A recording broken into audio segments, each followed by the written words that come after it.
Up there, everything had been clear. The lucky ones, Peter, James and John, they'd seen things no man had ever seen. Up there, the strobe lights of heaven had frozen the movement of history just for a second.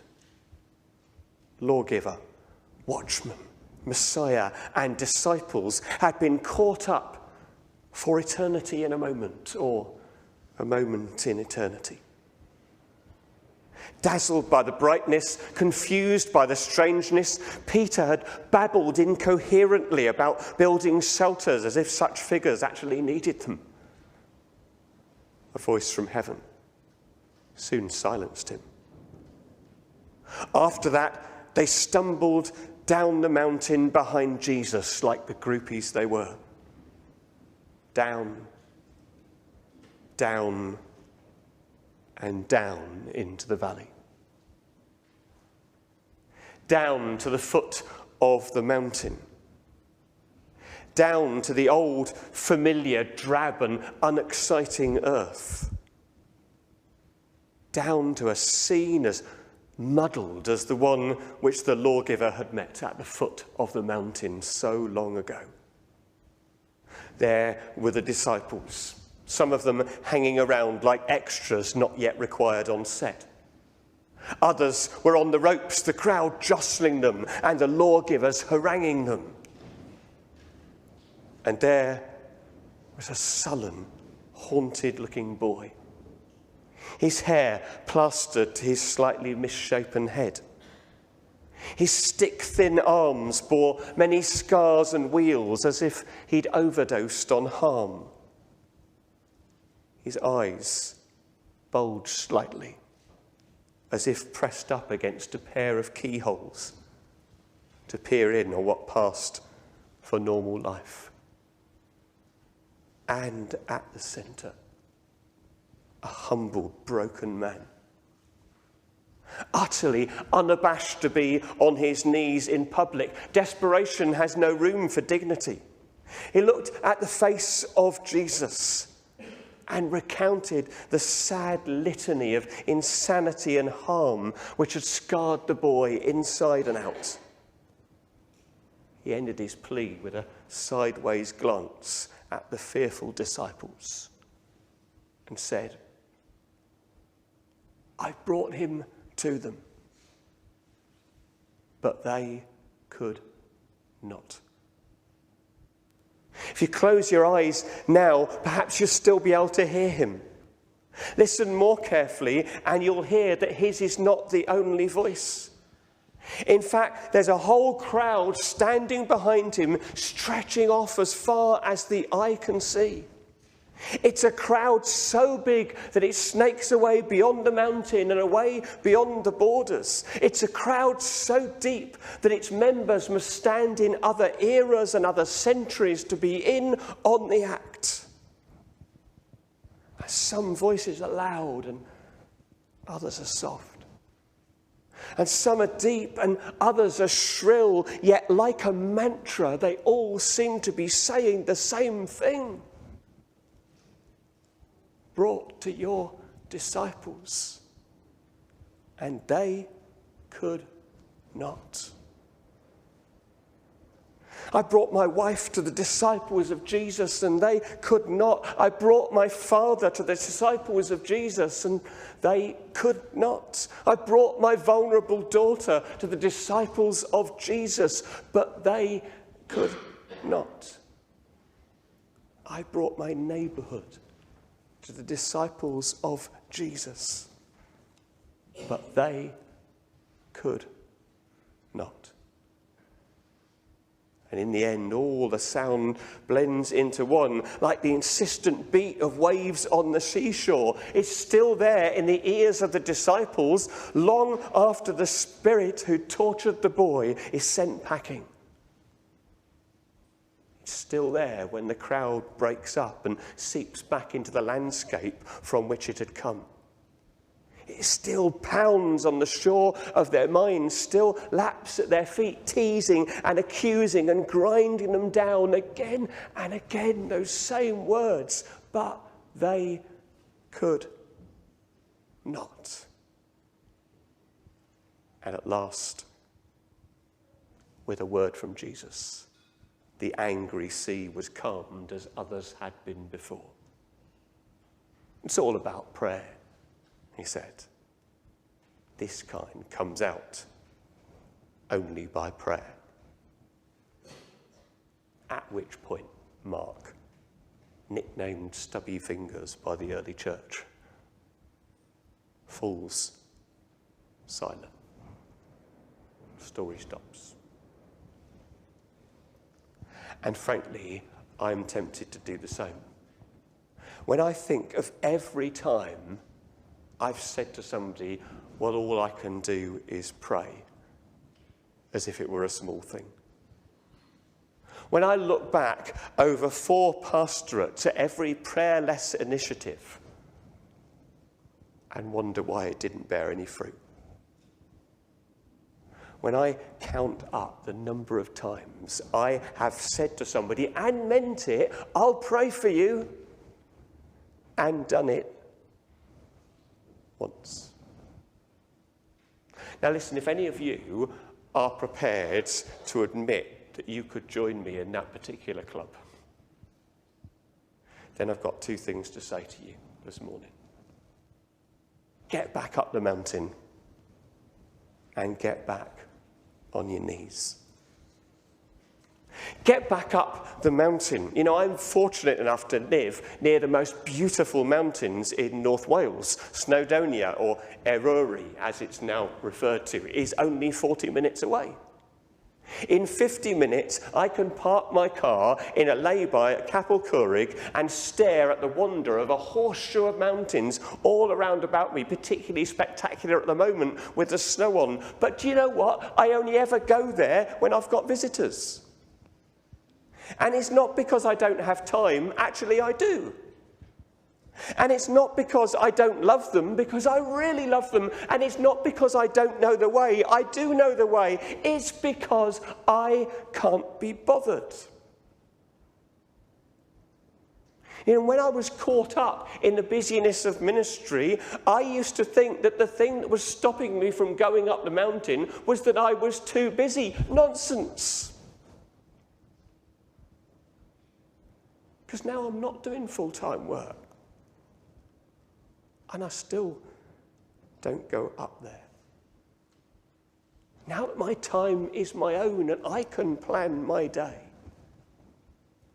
I'm still not really doing it as I should.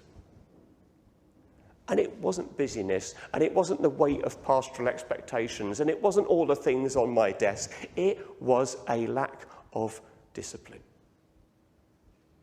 telling me to jolly well get up there and spend some time with the boss. You know, when Peter, James and John went up the mountain, there were 1,000,001 other things they could have been doing. There were 101 people like the man who was there with his son, but they had to see what was on top of the mountain to see them through the trials ahead. They had to go up the mountain so that they could then be useful in the valley, which is where you and I live. And so we have to find a way to get ourselves back up there. Can I show you my secret weapon in this? You know, I've always been pretty good about finding time to spend with God, and particularly this year, I've been reading a book called Be Still by one of the guys who founded the 24/7 prayer movement. Really, really helpful.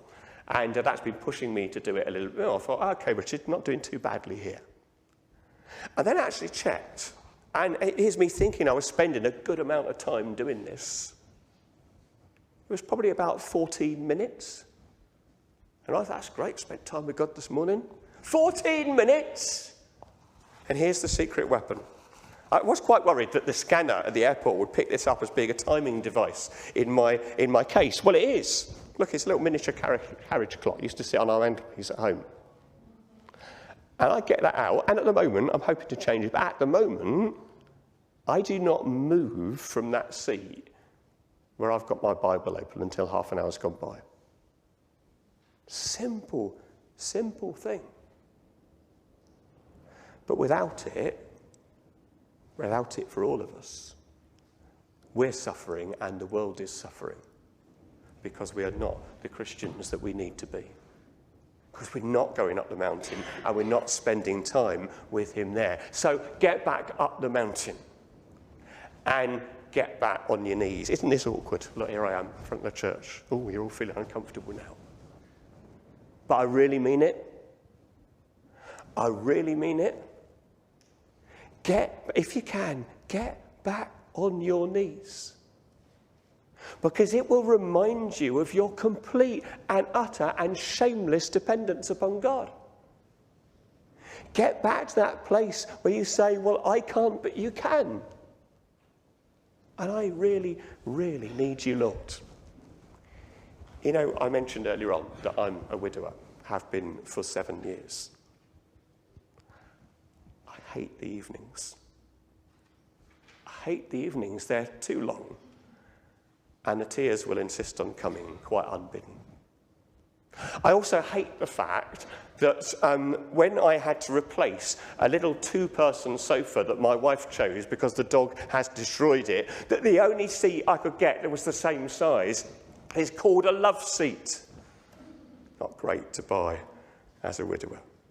I tell you what, I love the fact that, like Jacob at the foot of his ladder, the floor around the front of that sofa is starting to become a place to me, whereas Jacob said, surely God was here, and I never knew it. Not every night, but most of them now.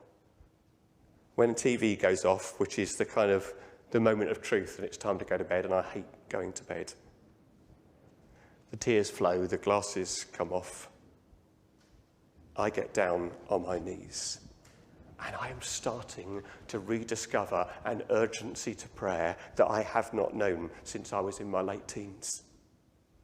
And there's nothing clever or holy or pious about it. It's just an overwhelming need to tell God about it, whatever it may be. It's usually people who are in particular need. And I think, my God, I've got this space and I've got this time and I'm going to pray for them. And I'm starting to love it again. I'm starting to love it and to hold on to it and to cherish it. And you know what? He listens. He really does. Just like he listened in this story when Jesus commanded the evil spirit to go and God said, okay then. Just like he did later on when Peter, who had been up the mountain, would find himself faced with awful situations and people dying and people needing healing and a crowd of 3,000 people wanting him to tell them what was going on. Just like he did. He is listening and he's answering. We need to get back up the mountain for inspiration. We need to get back on our knees in desperation because the world needs us there. Friends, listen. All the power of heaven is pent up behind a dam, and it takes only the pinprick of prayer to release it. You need to start poking at the dam again. You need to start poking at it like we really, really mean it. Let me tell you a little story before we worship together. A few weeks ago, not my usual producer, but a senior producer at Radio 4 rang me up and asked me to put a programme together. And so I scribbled down an idea and he liked it. And then I turned it into a full script and he loved it.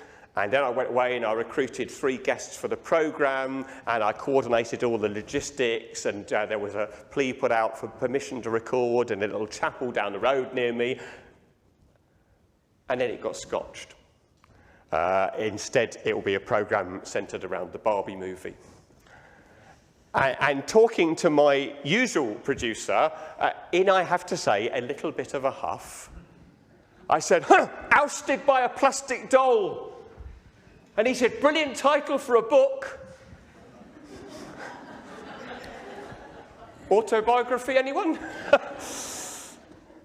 Well, I wonder, if I probably won't, but if I ever wrote an autobiography, what would I call it? Suggestions welcome, by the way, maybe not live, tell me afterwards. What would I call it? I think I'd call it Just Beginning. Because till my dying day, I will be just beginning to know the depths of God. Because no matter how long you've been following him, that is always true. That you are just beginning. But for you and for me, it's time to get back up the mountain. And it's time to get back on our knees. God will smile on it. And the world will thank you for it.